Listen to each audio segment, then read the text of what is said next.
The typewriter sat in the attic, keys dustless and inviting despite decades of silence. I found it while cleaning, its carriage gleaming under the weak bulb's flicker. Curiosity outweighed caution. I fed in a yellowed sheet and typed, "The window shatters." A heartbeat later, glass exploded across the room below, shards scattering like deadly rain. My pulse hammered in my ears. I wrote again. The neighbor's dog howls and falls silent. Seconds passed, a distant, abrupt yelp. Then eerie am-I. Breathless, I tried to undo it.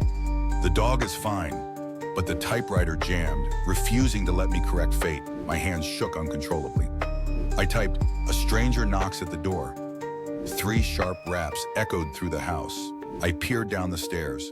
A figure stood on the porch, face obscured, motionless. Panic clawed at me as I raced back to the attic. My trembling fingers typed, "The stranger leaves."